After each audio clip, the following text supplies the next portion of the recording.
13th of December 2023. The year is almost over. I have to make a confession, and it's not a very good one.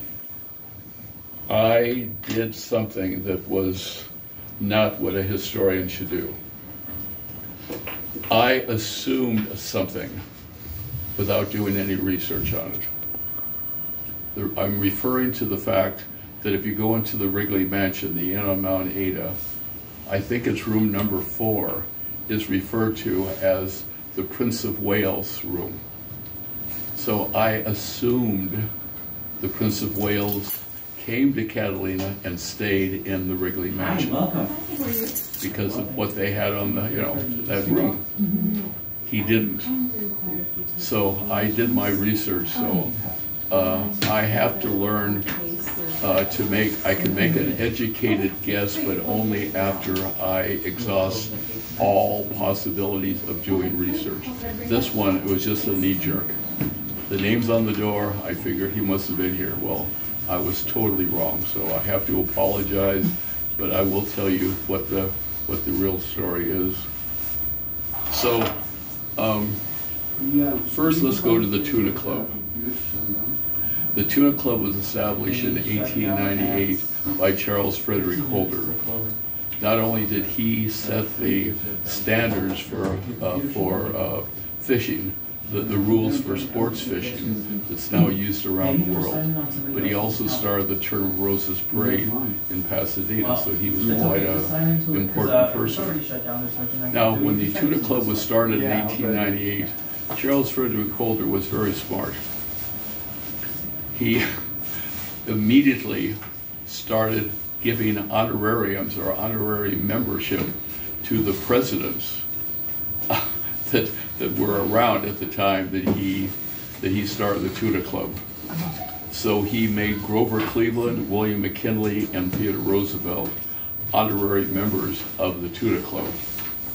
Now, none of them ever made it to Catalina. But I think he did this because he wanted, if there ever came a question of getting support or financial or whatever, I think he kind of did this just to get on the good sides of these presidents, or if they ever decided to come to Catalina, of course he would house them, or they would find a place for them. Now I bring up Theodore Roosevelt. This is one of the most mistaken situations. He was a member of the Tuna Club, an honorary member of the Tuna Club. The Glenmore Hotel claims that he stayed at the Glenmore Hotel just across the way. And they said that they had it in one of their guest books, which of course we can't find. So I did some research. I contacted his most authoritative historian on Theodore Roosevelt and said he only made it as far as Riverside. So he never made it to Catalina, even though the Glenmore claims that he stayed there. He didn't stay there. He only made as far as Riverside. Maybe he did it incognito. Huh? Maybe he did it incognito. Lido? Incognito. Oh, he didn't want anyone to know who he was. He wanted to enjoy a weekend in Catalina. I don't think Theodore Roosevelt would have been able to be incognito. Okay. Because that would have been back in the late 1800s when he Theodore. I was thinking about FDR. Franklin during World War II. Yeah, no. Yeah, sorry. Yeah. No. Okay, so Teddy. Yeah, so, okay. Got it. So that's the start. Now I'm going to tell you about the Prince of Wales story. Okay. Because I want to get it off my chest that I was wrong, and I will now tell you that he never made it here. So the Prince of Wales, who was going to eventually become King Edward VIII, and you remember he abdicated for Wally Simpson. Remember he was a divorcee. I did a little research. He was a divorcee twice. She wasn't just once. She'd been married and divorced twice by the time she wanted to marry the future King of England. And so I can see now why the British people were very upset, because it wasn't just a one-time divorce, she'd been divorced twice. So when he was the Prince of Wales, he was doing a worldwide trip on the private yacht to go to all of the Commonwealth nations that England still had as considered part of the Commonwealth of Nations. So he had been to Canada. He was on his way to Australia on his yacht, on the royal yacht, and he decided, why don't I stop in Southern California? But when I saw that, I said, aha! Well, he only got as far as San Diego. And he was only there for a couple of days. He never went beyond San Diego. Now, if William Wrigley Jr., this was in 1920, if he thought that he had a chance to go down to San Diego and try to connive the Prince of Wales to stop off at Catalina, he would have done it. I read the newspaper accounts. There is no reference of William Wrigley Jr. being there. I'm not saying he wasn't, but there's no account of him being there when the Prince of Wales was there. So anyway, why they have the Prince of Wales room, I have no idea, because the Prince of Wales was never on Catalina Island. So now let's get to some of the presidents. President Harding, who has now been considered to be probably the most inept and corrupt president we've ever had, was planning to make his trip to Catalina. And he had a heart attack on his way to Catalina. Well, his heart attack was caused because he was in a hotel room with somebody other than his wife in San Francisco. He had a heart attack with her. So that's the reason he didn't make it to Catalina. So then President Coolidge took over. Now, President Coolidge was not invited right away. They waited till his term of office was up in 1929, and then he came over to Catalina. So in this book, if you look up Coolidge, you'll find pictures of him there. Yeah. But anyway, they only have some of them there, but they have other pictures. So he came over and stayed here, but he was not president at the time. The next year, they invited him back again. This is the only time that they've ever been a two-time president that the Wrigleys wanted to be over here. He died just before his second trip over here.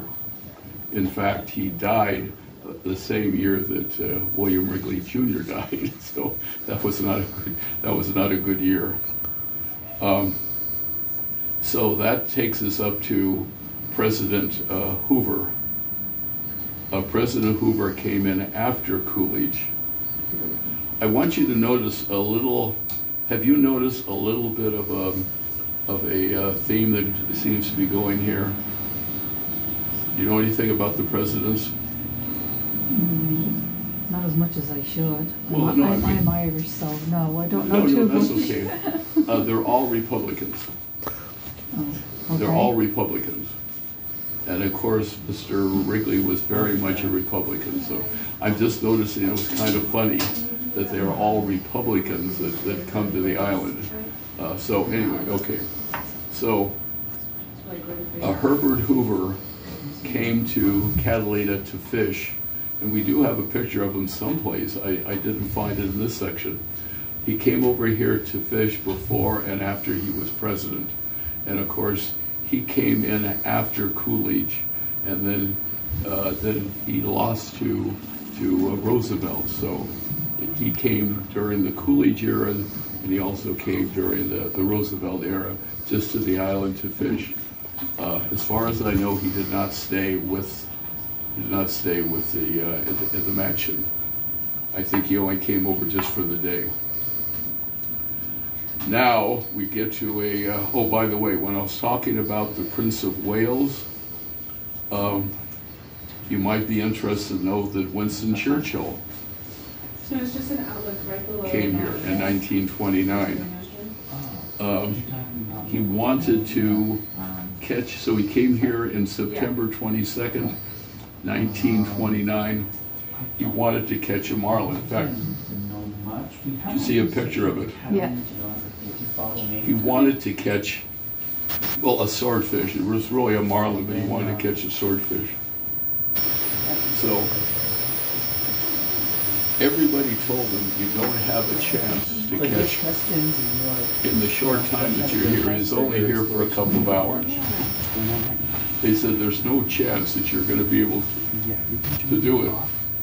Well, as usual, Mr. Churchill went against convention, and so he went out just 1 mile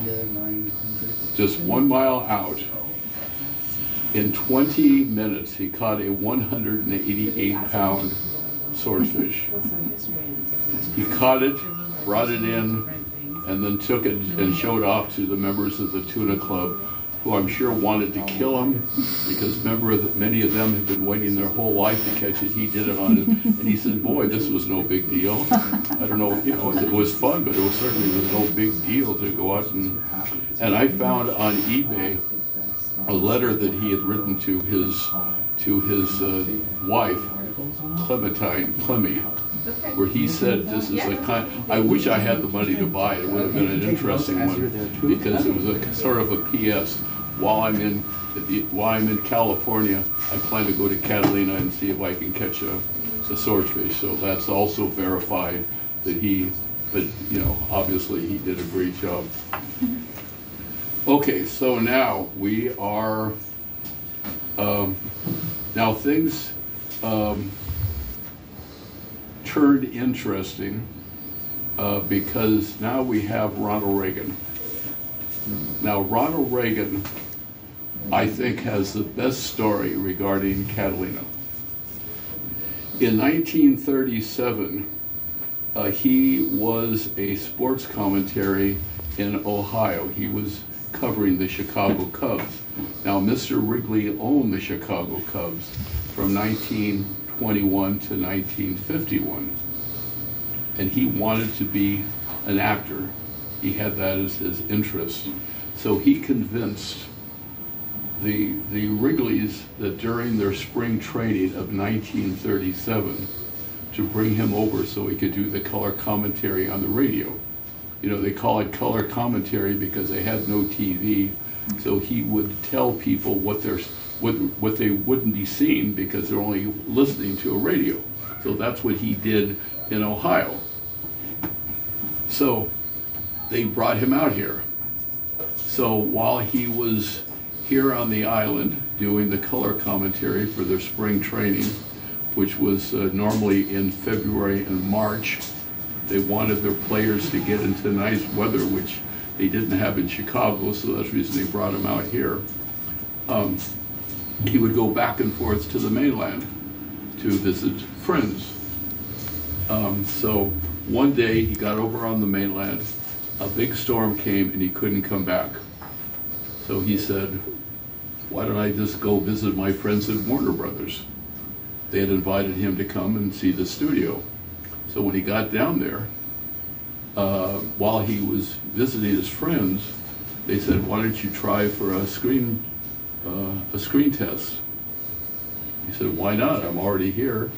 He did the screen test, he passed it, the rest is history.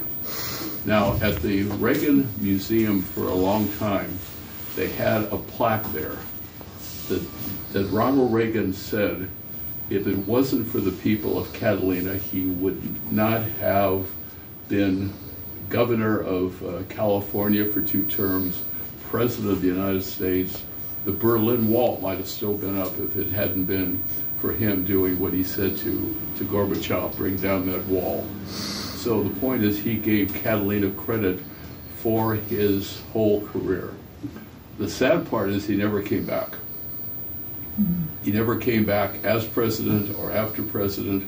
For whatever reason, I don't know, but he was here in 1937. Okay, now a Democrat sneaks into the picture.